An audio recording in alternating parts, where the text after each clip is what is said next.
turns out that Donald Trump has released his guidelines or his plan to reopen the country. And honestly, much to my surprise, the adults seem to still be in the room.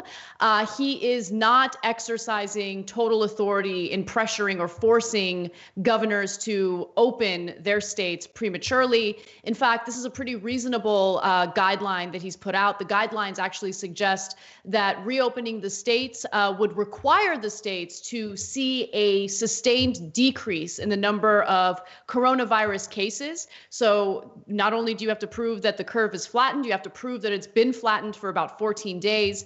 That suggestion is in line, luckily, with recommendations of public health experts. So there's no uniform policy here. The guidelines are for all the states, of course, but every state is in a different position right now. So Trump is allowing the governors to decide whether or not it makes sense for them to open up their states. I still do worry about the red states in this regard, but there are also 3 different phases outlined by the Trump administration, which I want to share with you in some greater detail. But Cenk, first jump in, tell me what you think. Look, it just came out, so I'm sure there'll be more details as we go forward. But for the moment being, I share your sentiment. The timeline is not as rushed as it could have been. And there's actually one other benefit to this, which is that as the right wing starts to get fidgety, and we'll show you that later in the show. If you miss any part of the show, members get all of it anytime they want, tyt.com/join. In Michigan, they're losing their minds, right? So what this does is it's kind of a release valve. So, hey, guys, don't worry. We are going to reopen the country, and we're going to do it in this way. And you know, hopefully, it's always the devil's in the details. But so far, the details seem okay. It's certainly smart to do it based on the number of cases and to see if they're declining. One other thing that has to be noted is this has to be accompanied by universal testing. We got to be able to test and isolate people. And I like the 3 phases that Anna's about to explain it as well. Are we not the fairest show in America? Okay, if Trump comes up with a good plan, we'd love to give him credit for it. So far, this one looks pretty good. Again, we'll find out more details as we go along, but let's share the 3 phases. Right. So in regard to testing, he seems to finally understand the importance of testing in general, right? Because he was really downplaying the significance of widespread testing when it comes to the decision to reopen the economy. And so he had a meeting with business leaders yesterday. And again, I mean, there are so many surprises in this story because I was shocked to find that during that hour-long meeting with business leaders, they urged him to avoid pressuring governors to reopen their local economies unless there was testing available. And so in making an announcement about his guidelines, Trump said, testing is very interesting. Okay. And then he says, there are some states where I think you can do with a lot less testing than other people are suggesting. Some are big believers in testing. Some believe a little less.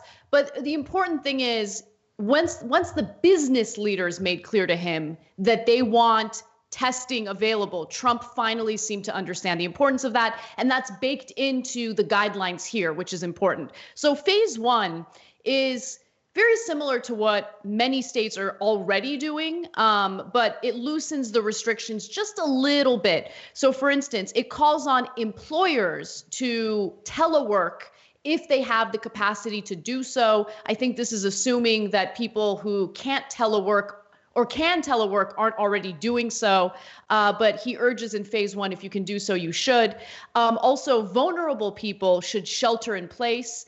And in order to even make it to this phase 1, the state needs to show that they've flattened the curve and the number of coronavirus cases have decreased within 14 days. And so that's important. And it's, again, very similar to what we're experiencing now. Now, phase 2 is where non-essential travel would open up for employers. So business-related travel would be much more accessible. In phase 2, we would also see schools begin to reopen. Bars and restaurants would begin to reopen, but with social distancing baked into their plans. Churches can reopen, but again, with social distancing. and elective surgeries can resume. Now, there are some numbers that governors should look at, of course, including hospital capacity, the number of coronavirus cases in their state, and whether or not testing is widely available in their state in order to make it to phase 2. And then finally, phase 3 is where things really start to loosen up. That's where gyms would open, large venues for concerts would open with limited social distancing. Things wouldn't necessarily get back to normal. It's going to be a long time until we really experience that, or if we ever experience that at all. But in phase 3, there would still be some social distancing involved, even in large venues. Okay, I want to make a couple of things clear. So in phase 3, even the vulnerable individuals get to come out. So we're really back to normal at that point. Again, as normal as we can be. Gyms are allowed to be open even in phase 1. So are movie theaters, sports venues, but they have to practice social distancing. I don't know what that would entail, and that's the part I'm most worried about. Phase 1, where where some states might go into it too early. People might think, hey, movie theaters open, that means we all go pack into a movie theater. So it's not like we're out of the woods. And also at the same time, to be fair to this plan, it's not like it's being implemented tomorrow. So you still have to go through some steps here. When Trump says some people believe in testing and others don't, that's not a thing. Every rational person believes in testing and thinks testing is super important.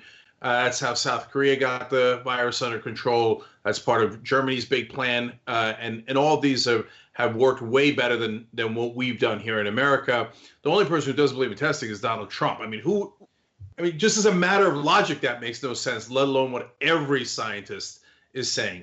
But the biggest point here is... Cenk, I'm sorry to interrupt you. Hold that thought, because it's important to just mention one other thing about testing. Trump also made it very clear that these states are on their own when it comes to acquiring testing, and that the federal government will not be held responsible for ensuring that the states have testing, which is concerning because, remember, the federal government under FEMA started basically getting involved in taking orders away from various hospitals throughout the states. Trump would then make decisions about who would get various medical supplies. And oftentimes he would grant medical supplies to politically vulnerable Republicans seeking re-election. So on one hand, he says states are responsible for getting the testing they need, but we know from history, like recent history, that he just jumps in and stops certain orders from even getting to certain states, with FEMA basically, intervening. Yeah. So we did a story a little while back, about a week ago, where a state had ordered ventilators. FEMA came in and said, no, we're going to take them instead, and only gave 100 to Colorado and said, oh, it was because your great Republican Senator Cory Gardner got you 100 ventilators. So these are horrible, horrible political tricks to do in the middle of the pandemic. The fact that he's saying, man, the federal government ain't got nothing to do with testing is a terrible idea. So look, we're being fair. The reopening plan sounds okay for now. And so we got if you got a good plan, fantastic. I'm happy about it. But saying that the federal government doesn't care if you get testing right or not, that's up to your state, is not a good idea. I mean, what if you have a stupid governor, i.e. a Republican, and you're in Alabama or Wyoming? They're like, forget it. We're not going to do testing. Okay. So what? But people in Alabama travel. It's not like we have walls on all of our states. Maybe we need a big, beautiful wall to wall off the red states. So anyway, that's definitely the wrong way to go. So now back to the point I was going to make about the business leaders. There's one big difference between Trump and the business leaders. For those giant multinational corporations and the giant banks and financial institutions that give money to politicians, not all of them don't give corporate donations, right, to politicians. But the ones that do, yeah, they get it. They're smart enough to understand you buy off the government, you get anything you want. And you give them a couple of $1 million, they give you a couple of billion or a couple of $1 trillion. So they rob us for a living. But at least they're smart and competent. So one of the things they know that Trump is too stupid to understand is, hey, if we rush people back to work and we rush to reopen the economy and then the virus rebounds, then we got to shut it down a second time. And that's what I've been saying now for about a month straight. And that doesn't help anybody. All that does is set all of the businesses further back. So that's why they go and talk to the man-child and they go, now remember, Donnie, we're the one giving you the campaign contributions. Donnie's like, oh, money, money. Okay, I'm paying attention. And they're like, Donnie, this is the way that you do it. Don't rush. But at the same time, obviously, we have an incentive to reopen our businesses. And so if they're the adults in the room, even through their corruption, etc., it's still better than what Trump had planned originally. So for the moment being, I'll take it. Thanks for watching The Young Turks. Really appreciate it. Another way to show support is through YouTube memberships. You'll get to interact with us more. There's live chat emojis, badges. You've got emojis of me, Anna, John, JR. So those are super fun. But you also get playback of our exclusive member-only shows and specials right after they air. So all of that, all you gotta do is click that join button right underneath the video. Thank you.